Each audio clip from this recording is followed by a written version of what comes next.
আমার চ্যানেলে আপনাদের স্বাগত জানাই। চলে এসেছি আজকে একটা নতুন ব্লগ নিয়ে।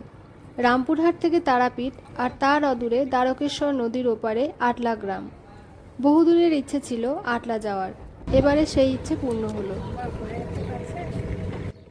আটলা গ্রামে জন্মেছিলেন সাধক বামাখ্যাপা।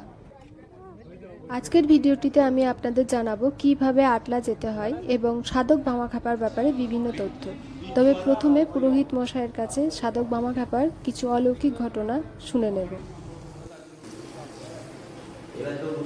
মানে বিশ্বের সবচেয়ে বড় তান্ত্রিক, আর তন্ত্র শুরু হয়েছে এখান থেকে। আচ্ছা, বাম নিজেই তন্ত্র, এই জন্য বলা হয় বামই তন্ত্র। এখানে যে শিবের যে 7টা স্তর দেখছেন, 7টা স্তরে কিন্তু ভূলোক, ভবলোক, স্বলোক, মহলোক, জনলোক, তপলোক, সত্যলোক। এই 7টা লোক মিলে হচ্ছে আমাদের সপ্তলোক। আর এখানে সত্যতম রজ 3 তন্ত্রে গঠিত এই শিবলিঙ্গ। এই শিবকে বলা হয় বামলিঙ্গ। বামলিঙ্গ রূপে প্রকাশিত শিব। বামদেব নিজেই ছিলেন চলমান ভৈরব। সমুদ্র মন্থনের সময় শিব যখন বিষপান করেছিল, তখন শিবকে বাঁচানোর জন্য আধ্যাত্মিক মহামায়া তারার আবির্ভাব হয়েছিল।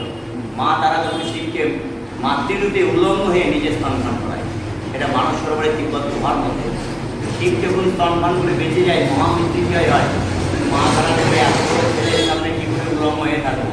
তখন মাকে তার লজ্জা নিবারণ করে, মা লজ্জায় পড়ে গেল। সেই লজ্জা নিবারণ করার জন্য মা তারা স্বয়ং তার দেহটাকে পাথরের শিলাখণ্ড করে। সেই শিলাখণ্ড মহামণি বশিষ্ঠ মাথায় করে নিয়ে এসে তারাপীঠ মহাশ্মশানে এনে রাখল। সেখানে কঠোর তপস্যা করার পর মহামণি বশিষ্ঠ মা তারা দর্শন পায়। মহামণি বশিষ্ঠকে যেখানে দর্শন দিল, সেখানে হয়ে উঠল পাথরের পদচিহ্ন। মা যে মাটিতে পা দিয়ে দাঁড়িয়েছিল, সেই মাটিটাই হয়ে উঠল পাথরের পদচিহ্ন, যেটা তারাপীঠ মহাশ্মশানে পাপ পর্যন্ত, যেখানে আলতা, সিঁদুর, গোলাপ জল ধরা হয়।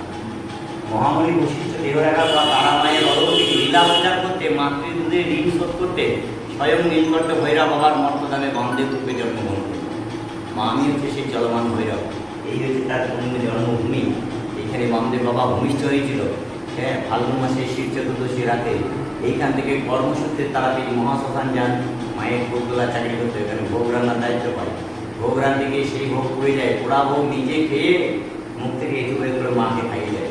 তার জন্য পান্ডারা ধরে মারে, যেহেতু মায়ের ভোগ খেয়ে নেবে। তখন নাটোরের রানীমাকে তারা আমার স্বপ্ন দেয় কি, বামা আমার পরম সন্তান, ছেলে না খেলে মা কী করে খাবে।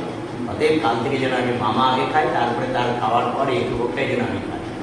সেই থেকে আজও অব্দি আগে বামদেবের ভোগ আগে হয়, তারপরে তারা আমার ভোগ পায়। এই পুরো ভিটার আছে বামদেবের পবিত্র ভিটার। এই ভিটার প্রত্যেকটা মাটি ধুলিকোনা আছে পবিত্র। এখানে আসন নকল বলে কিছু নাই, পুরো ভিটাটা আছে বামদেবের ভিটার।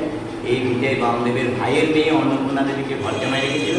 এবার অন্নপূর্ণা দেবী 6টা বেটার আবার 16টা না বেটা। এইভাবে ভিটাটা আস্তে আস্তে ভাগ বাটারা হয়ে গেছে। কিন্তু পুরো ভিটাটা হচ্ছে পবিত্র বামদেবের জন্ম ভিটায়। এই ভিটায় যে কোনো জায়গায় প্রণাম করে বামদেবকে স্মরণ করা হয়। অদ্ভুত এক মায়া শক্তিজয়ী সাধক ছিলেন বামদেব। এবার আমি আপনাদের জানাবো কিভাবে আটলা যাওয়া যায়। তারাপীঠ বীরভূম জেলায় রামপুরহাটের কাছে অবস্থিত। রামপুরহাট স্টেশন তো আছেই, আবার তারাপীঠ রোড স্টেশনও রয়েছে।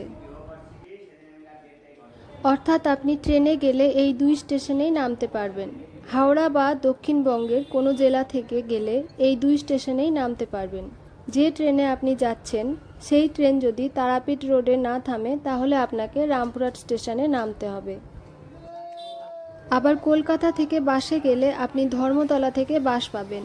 এছাড়াও দক্ষিণবঙ্গের যে কোনো জেলা থেকে আপনি বাস পেয়ে যাবেন। এবার আমি আপনাদের জানাবো ট্রেনের ভাড়া সম্পর্কে।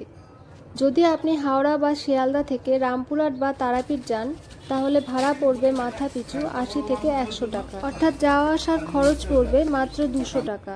আবার মুর্শিদাবাদ, নদিয়া, 2 চব্বিশ পরগনা ইত্যাদি জেলা থেকে গেলে আপনার খরচ আরও কম পড়বে। আর আপনি যদি বাসে যান, তাহলে ধর্মতলা থেকে বাস ধরতে পারবেন।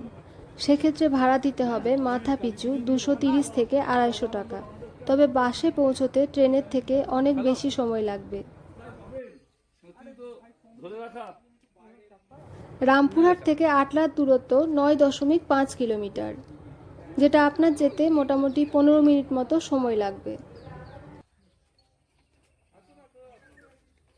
রামপুরহাট থেকে অটো বা টোটো করে সহজেই পৌঁছে যেতে পারবেন আটলা।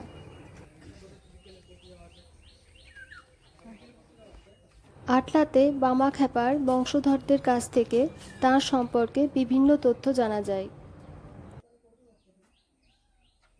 বামাখ্যাপা ছিলেন দেবী তারার ভক্ত এবং তিনি দেবী তারাকে বড় মা বলে ডাকতেন। মন্দিরের কাছে শ্মশান ঘাটে তিনি সাধনা করতেন। তিনি ছিলেন শ্রীরামকৃষ্ণ পরমহংসদেবের সমসাময়িক। বামাচরণ কখনো শ্মশানে জ্বলন্ত চিতার কাছে বসে থাকতেন, আবার কখনো বাতাসে কথা বলতেন।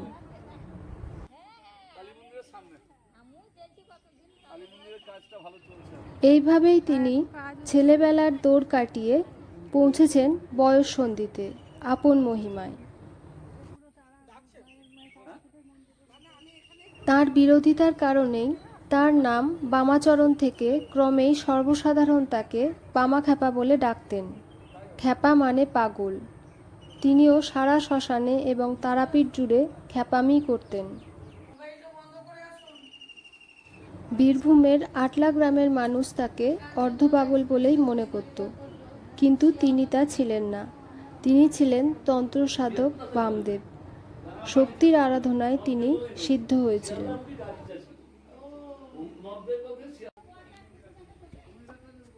বহু সাধনার পর বামাখ্যাপা তারাপীঠ মহাশ্মশানের শিমুল বৃক্ষের তলায় মা তারার সান্নিধ্য পান, আর তখন থেকেই তারাপীঠ সিদ্ধপীঠ নামে পরিচিত।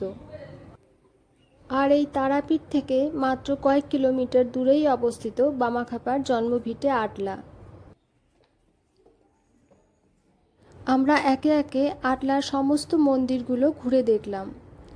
তবে এখন আমরা যেখানে যাচ্ছি এটা মাটির নিচে। মহর্ষি দেবেন্দ্রনাথ ঠাকুর ব্রাহ্ম হলেও তিনি বামাখ্যাপাকে দেখার জন্য তারাপীঠ গিয়েছিলেন।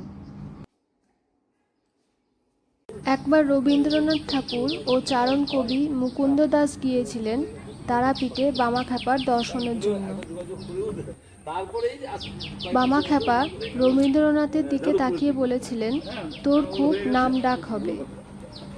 বামাখ্যাপার অলৌকিক কার্যকলাপের বিবরণ ব্যাখ্যা করা সহজ নয়। তারাপীঠ সাধনপীঠ হয়েছে শুধুমাত্র তারই জন্য। শিবরাত্রিতে বামাখ্যাপার আবির্ভাব তিথি। এই সময় উৎসব শুরু হয় আটলা গ্রামে। দ্বারকা নদী এবং এলাকার বিভিন্ন পুকুরের জল নিয়ে স্নান করানো হয় বামাখ্যাপার মূর্তিকে।